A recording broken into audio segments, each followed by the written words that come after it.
कक्षा 5 हिंदी रिमझिम राख की रस्सी लोक कथा पाठ्य पुस्तक अभ्यास प्रश्न और उनके हल।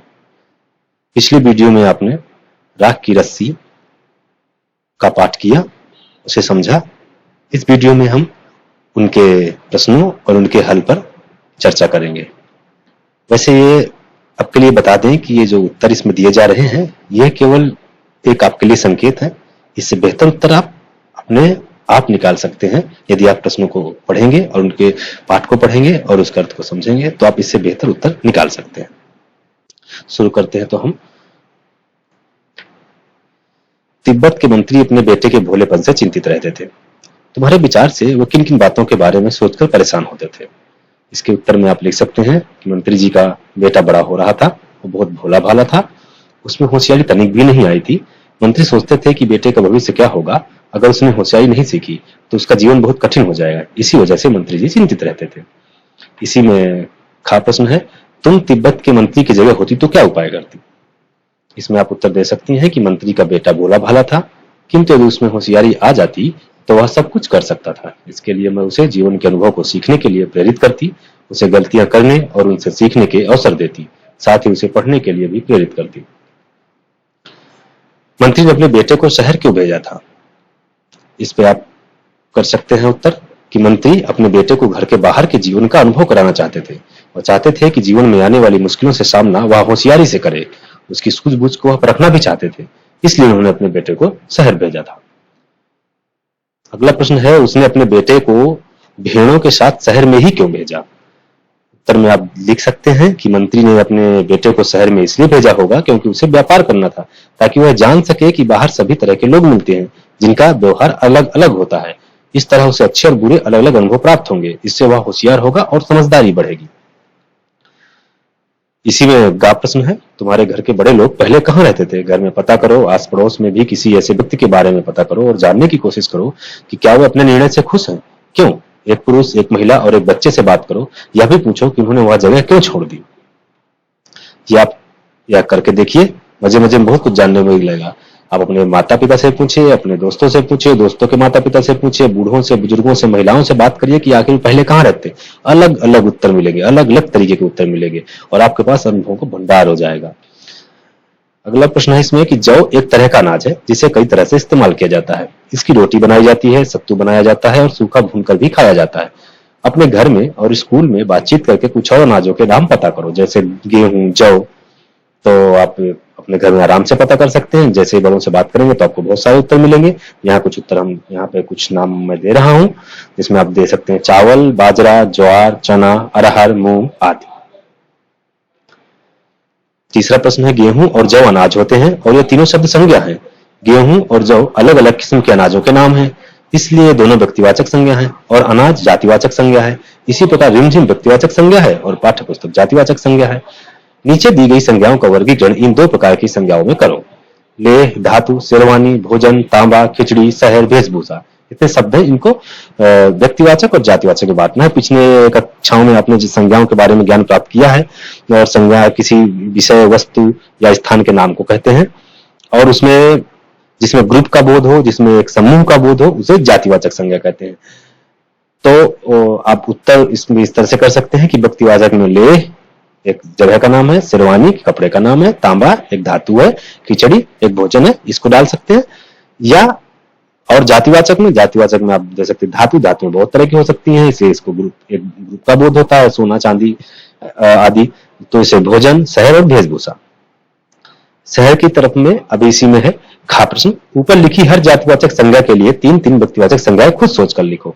आपको यह खुद ही करनी है, फिर भी मैं कुछ इसके हिंट आपको दे रहा हूं। धातु सोना, चांदी, पीतल। भोजन में दाल, रोटी, सब्जी। शहर मुंबई, दिल्ली, कोलकाता। वेशभूषा कमीज, कुर्ता, साड़ी। और इस तरह के बहुत सारे नाम आप अपने घरों से, अपने आसपास देख करके पता करके लिख सकते हैं। अगला प्रश्न है कि इस लड़की का तो सभी लोहा मान गए, थाना सचमुच नहले पर दहला। तुम्हें भी यही करना होगा। तुम कोई ऐसा काम ढूंढो जिसे करने के लिए सूझबूझ की जरूरत हो, उसे एक कागज में लिखो और तुम सभी अपनी अपनी चिट को एक डिब्बे में डाल दो। डिब्बे को बीच से रखकर उसके चारों ओर गोलाई में बैठ जाओ। अब एक एक करके आओ, उस डिब्बे से एक चिट निकाल कर पढ़ो और उसके लिए कोई उपाय सुझाओ। जिस बच्चे ने सबसे ज्यादा उपाय सुझाए वह तुम्हारी कक्षा का बीरबल होगा।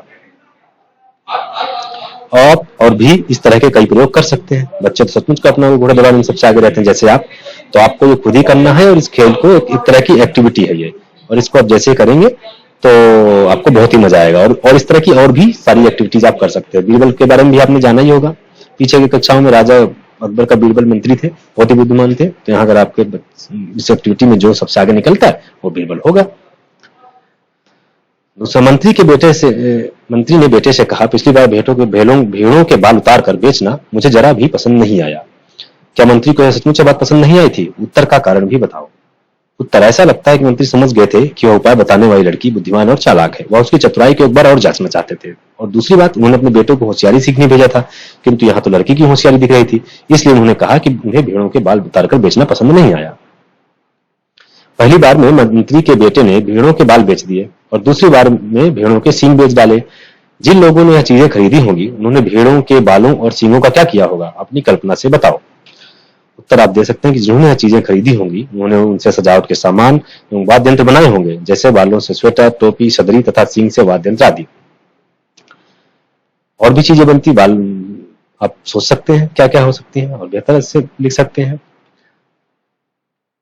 बात को कहने के तरीके, नीचे कहानी से कुछ वाक्य दिए गए हैं, इन बातों को तुम और किस तरीके से कह सकती हो?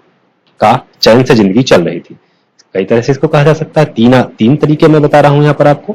जिंदगी आराम से चल रही थी, जिंदगी चैन से कट रही थी, जिंदगी आराम से बीत रही थी। इस तरह से होशियारी से छूकर भी नहीं गई थी, इसके बारे में भी आपको तीन चीजें दे रहा हूं। इन तीनों तरीके से लिखा जा सकता है इसको। वह तनिक भी होशियार नहीं था, उसे होशियारी बिल्कुल भी नहीं आती थी, वह होशियारी नहीं जानता था। इसी तरह का अगला प्रश्न है कि मैं इसका हल निकाल देती हूँ। इसको भी तीन चार पांच कितने तरीके से कर सकते हैं, यहाँ मैं तीन ही दे रहा हूँ आपको। मैं इसका उपाय कर देती हूँ, मैं कुछ उपाय निकालती हूँ, मैं कोई तरीका ढूंढती हूँ। ये सभी उसी के रूप है कि मैं इसका हल निकाल देती हूँ। इसको कैसे तरीके से कहा जा सकता है?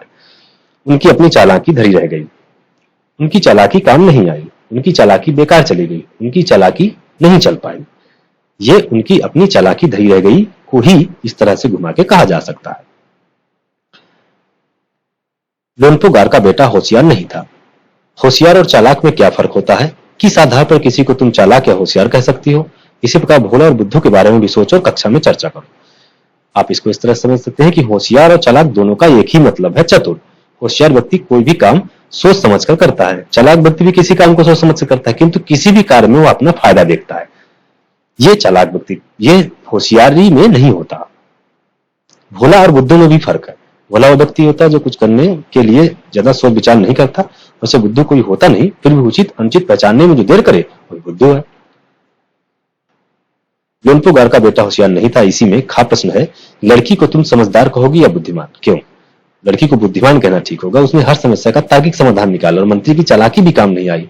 राग की रस्सी वाली बात तो तुरंत समझ गए, इससे उसमें समझदारी भी दिखाई देती है। नाम दो।